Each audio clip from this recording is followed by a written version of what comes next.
From east to west, from north to south, the entire globe, গোটা বিশ্ব রাজ্য কেটেছে, গোটা বিশ্ব কেটেছে, আবার বিরাট করে চিন্তা করেছে।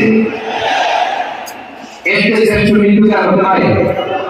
আমাদের আল্লাহ মারা কি পাওয়া ছিল বলেন? আর কি পাওয়া ছিল? কুল্লু নাফসিন যায়িকাতুল মাউত, যারাই দুনিয়াতে আসবে তারা ইন্তেকাল করবে, এটা আমরা মেনে নিই, এটা আমরা জানি।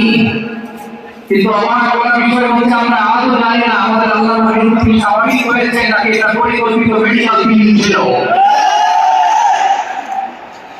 এটা যে পরিকল্পিত মেডিকেল বিল ছিল এটা ধারণা করার পেছনে অনেক কারণ আছে। তিনি আধিপত্যবাদের বিরুদ্ধে সোচ্চার ছিলেন, ফ্যাসিবাদের বিরুদ্ধে সোচ্চার ছিলেন, রাজনৈতিক প্রতিহিংসার শিকার ছিলেন। এজন্য এটা মেডিকেল বিল হতে পারে, এটা আমরা করতেই পারি। আমার ছেলে বলে ঠিক আছে, যে সময়টা আমরা কাটাচ্ছি এত সুন্দর সময় বাংলাদেশ আর পাবে না। আমাদের জন্মের পর থেকে চমৎকার সময় আমরা পাই নাই, এটাই আসল সময়। আমরা ইন্টারিম গভর্নমেন্টের কাছে দাবি জানাই, উচ্চতর তদন্ত কমিটি করে এই দাবির সাথে কি সবাই আপনারা একমত? আমরা একমত, হাত তুলে দেখান।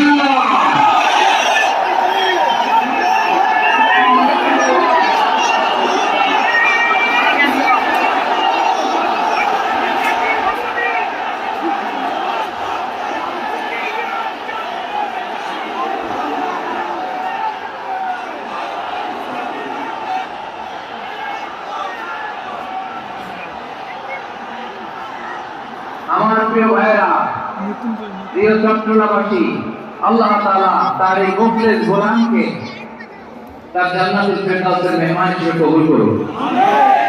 তার জীবনের সকল খেদমতগুলোকে কবুল করুন।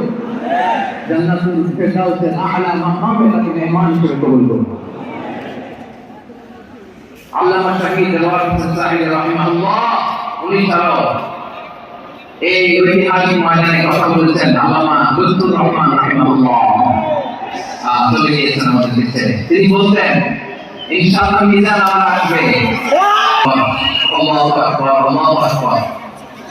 গলায় কোনো সুর ছিল না, সুর দিয়ে কথা বলতেন না, কিন্তু এত চমৎকার শব্দের গুণন, এত চমৎকার প্রেজেন্টেশন, এত চমৎকার ভাবে ঐতিহাসিক ঘটনাগুলো উপস্থাপন করতেন, মন্ত্রমুগ্ধ হয়ে আমরা আল্লাহ লুৎফুর রহমান কথা শুনেছি। আমরা হযরত আল্লাহ লুৎফুর রহমান রাহিমাহুল্লাহর জন্য এই বিশাল ময়দানকে দোয়া করছি, আল্লাহ তাআলা তোমার এই কাফেরকে জান্নাতের মেহমান হিসেবে কবুল করে নাও।